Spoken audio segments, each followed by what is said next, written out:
આર્થિક સંકળામણથી કંટાળી આત્મહત્યા કરવાના સુરતમાં એક જ દિવસમાં બન્યા બે બનાવ. પ્રથમ બનાવ બન્યો જહાંગીરપુરામાં 31 વર્ષીય જયદીપ ડોબરિયા નામના રત્ન કલાકારે ગળે ફાંસો ખાઈ આત્મહત્યા કરી લીધી. ક્રિપ્ટોમાં નુકસાન થયા બાદ મૃતક જયદીપ ડોબરિયાએ સુસાઇડ નોટ લખી આત્મહત્યા કરી લીધી. સુસાઇડ નોટમાં મૃતકે લખ્યું કે જેમને મેં પૈસા આપ્યા છે તેમણે મને પૈસા આપ્યા નથી, જેનો મને ગમ છે. આર્થિક સંકળામણથી પગલું ભરું છું.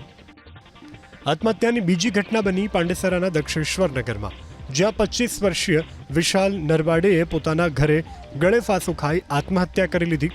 મૃતક વિશાલની મંદીના લીધે નોકરી છૂટી ગઈ હતી. છેલ્લા 5 મહિનાથી બેરોજગાર હોવાથી ઘરમાં આર્થિક તંગી સર્જાતી હતી, જેનાથી કંટાળી આખરે વિશાલે આત્મહત્યા કરી લીધી. આર્થિક સંકળામણથી કંટાળી આત્મહત્યા કરવાના સુરતમાં એક જ દિવસમાં બન્યા બે બનાવ. પ્રથમ બનાવ બન્યો જહાંગીરપુરામાં 31 વર્ષીય જયદીપ ડોબરિયા નામના રત્ન કલાકારે ગળે ફાંસો ખાઈ આત્મહત્યા કરી લીધી.